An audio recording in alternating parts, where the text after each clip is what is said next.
po ay magluluto ako ng sisig. Pero hindi po ito pork sisig dahil napakamahal po ng baboy. Ang gagamitin ko po ay tofu. Napakamura lang po nito sa palengke. 35 pesos lang yung isang cube na ganyan. Pero kung gusto mo naman po na extra firm tofu ang gagamitin mo, marami pong nabibili sa mga supermarkets na extra firm tofu, no? And hindi lang po ito affordable. This is also a healthier alternative. Okay? Nagpapainit na po ako dito ng mantika. Ayan. And mainit na siya. Magpiprito na tayo ng tofu. Ayan. Simple lang ng oil.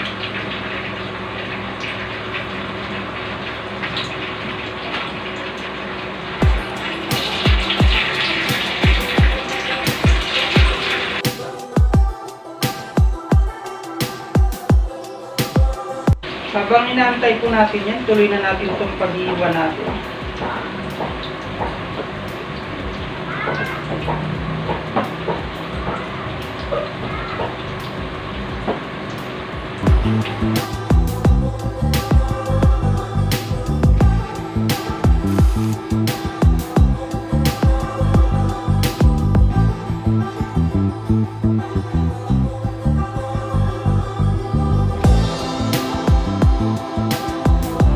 Pwede na po ito.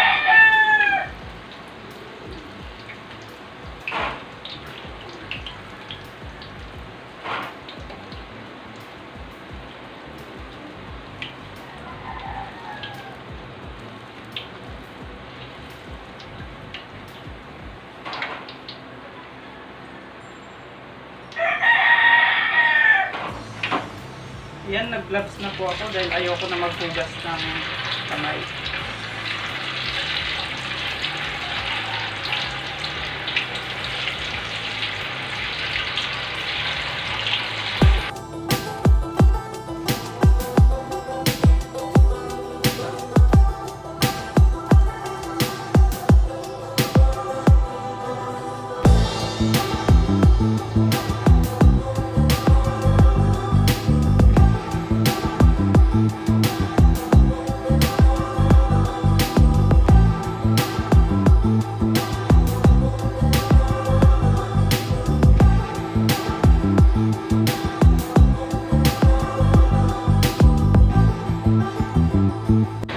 Ayan po, luto na siya. Amoy na natin.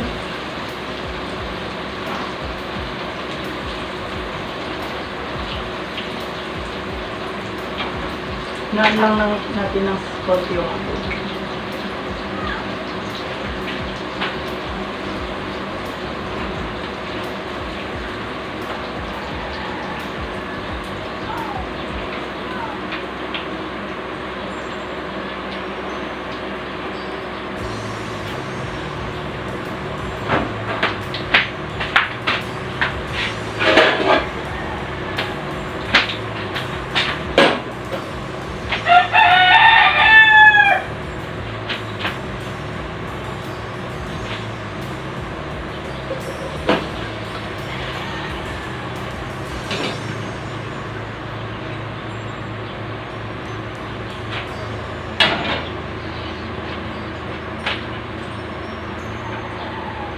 Okay, gisa na po natin.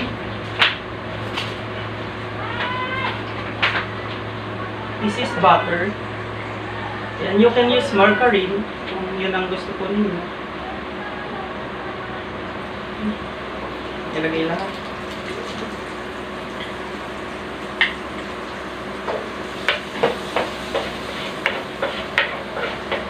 Okay, this is red onions. You can use white onions. Lagay natin yung kalahati. Magtitira po tayo pang garnish natin. Ayan, asal natin ng konti. This is ground black pepper. Lagay natin yan.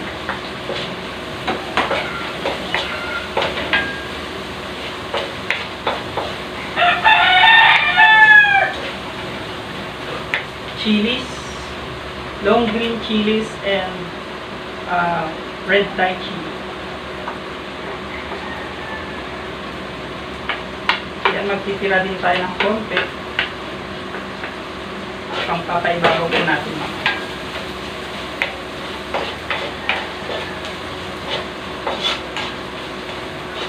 Habang ginigisa natin yan,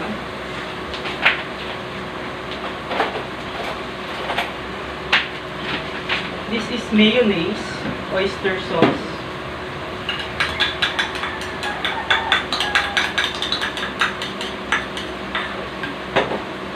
and calamansi juice.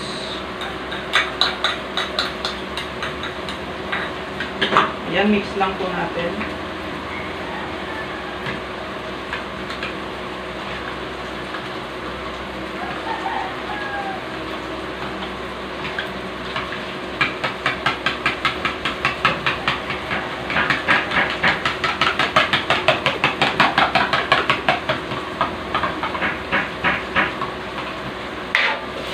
Okay, pwede na to.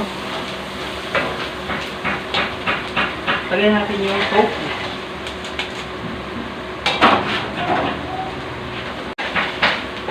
Isa natin saglit.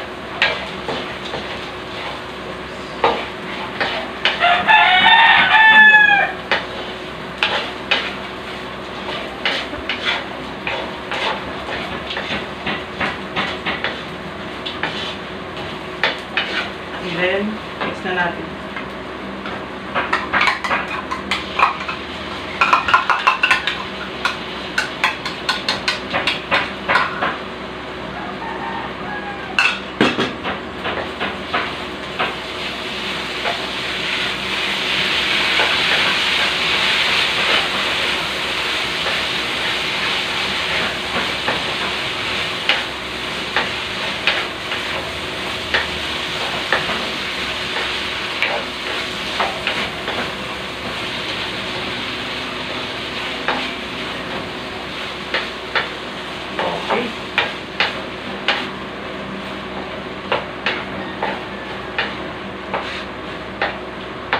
Turn off the flame.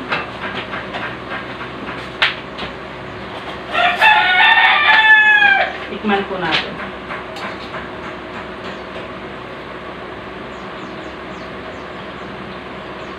It's good. Okay.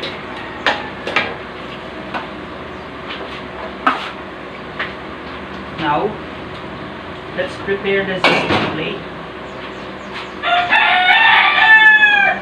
This is my sizzling plate.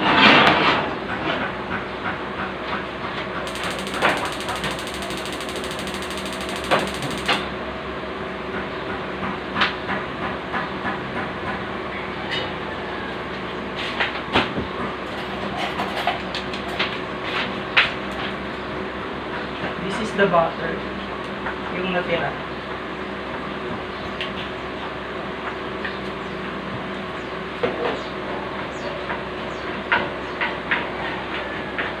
Painitin lang natin.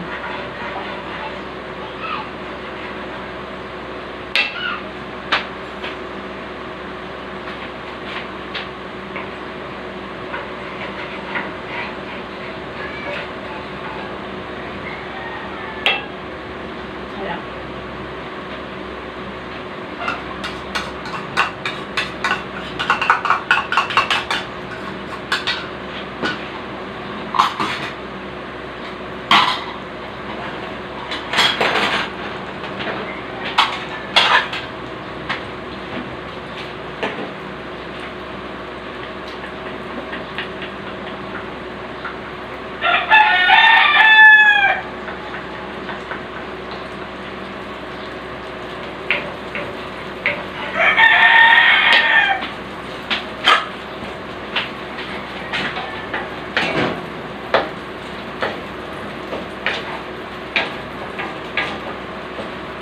Yung mainit na, balian na natin. Wow!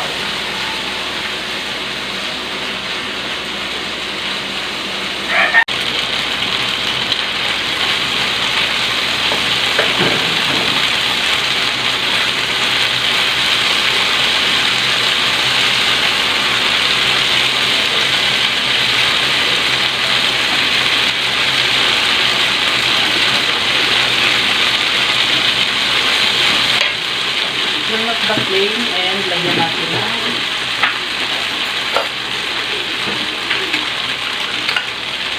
onions, more onions. Alright, then chili.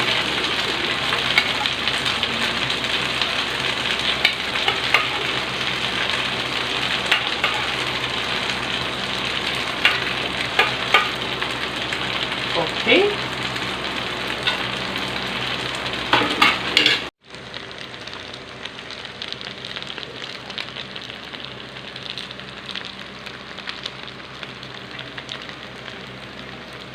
Okay, this is ready. Ngayon, tikman na natin.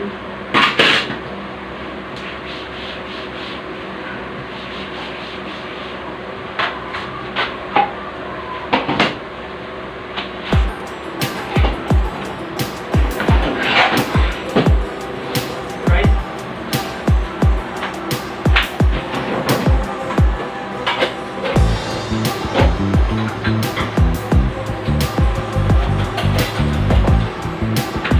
Dito na ako kukuha kasi pipicturean ko pa ito mamaya.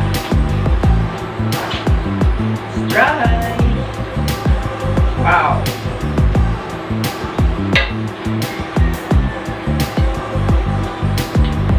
Onions, chillies. Yeah. Perfect.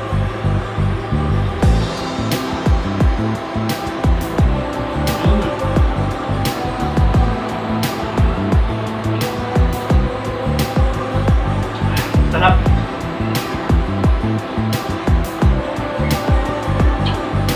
Ayan po, kung low budget ka at gusto mong mag-ulam ng sizzling tofu, ito, murang-mura lang.